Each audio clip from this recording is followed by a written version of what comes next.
Hello, friends. This is Dave Hurwitz, executive editor at ClassicsToday.com, here with a new Beethoven piano concerto cycle featuring Garrick Ohlsson with the Grand Teton Music Festival Orchestra, which is sort of the American equivalent, I guess, of the Lausanne Festival Orchestra, a pickup ensemble, which is nevertheless quite good, under Sir Donald Runnicles on reference recordings.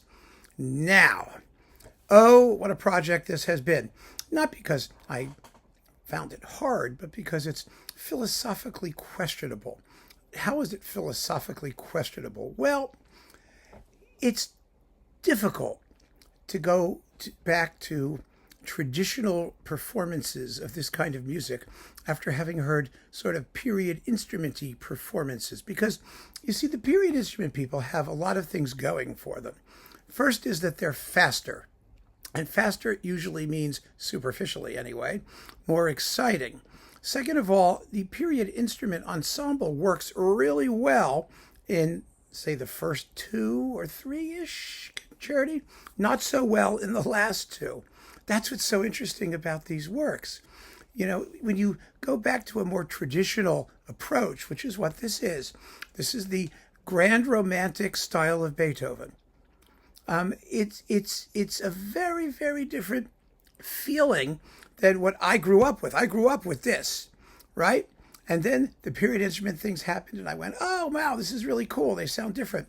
Then you go back to this and it's like slower and it seems like softer. But the irony for me is that these performances, had they come out 40 years ago, would have been perceived, in my view, as quite lively, quite, full of wonderful detail. I mean, Garrick Ohlsson's a wonderful pianist. He's recorded these before. I mean, he finds a lovely lightness of touch in the final rondos. He adds little things in the left hands that you don't use your left hand. He only has one, pardon me, not his several left hands, all six of them, right? No, he adds certain things in the left hand that you don't normally hear. Wonderful detail. It's all elegantly shaped and beautiful and fresh and lively. But compared to some of the period instrument maniacs that we hear out there today, it's a little bit sluggish. It may sound that way to some of you. I mean, especially newcomers to this music who grew up on these, period instrument versions and think that that's authentic. It's not authentic. Don't even think that. It's nonsense. But the idea that that's the way the music should go, that you hear these and you go, oh, it just is so heavy, and so this, and the big heavy piano, and the big orchestra, No, it's none of those things.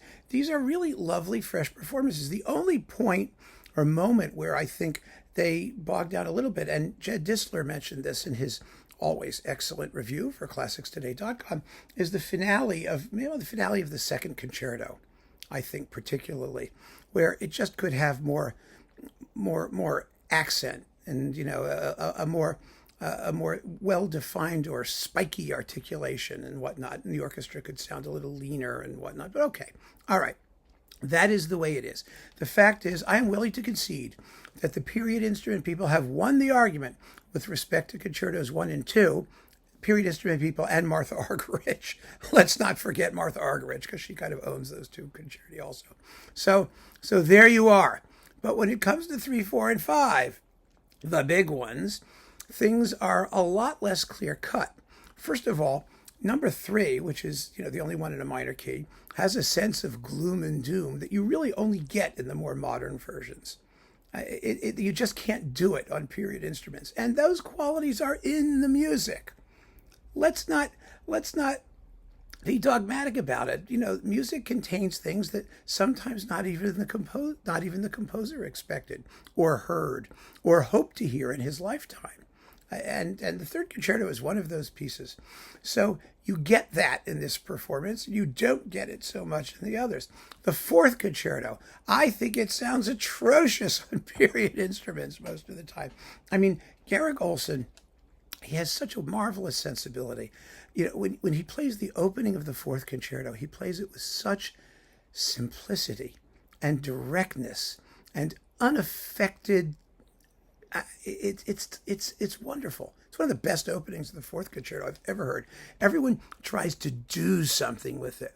And when you try and do something with it, even on like a forte piano, you usually do something bad.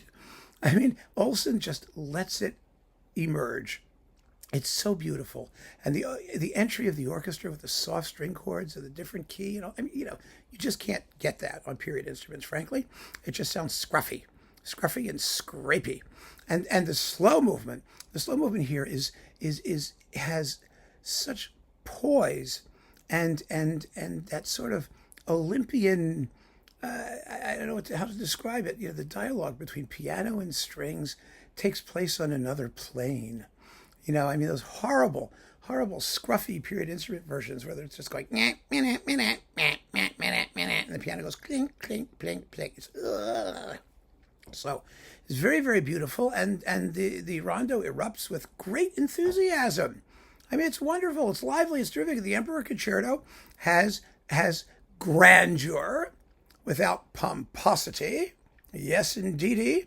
No, it's beautiful. The first movement flows wonderfully. The slow movement is ecstatic. I mean, all the slow movements here, even in the first two concertos, they're so beautiful. They're finely spun and sung out with a gorgeous legato. They don't drag. They float.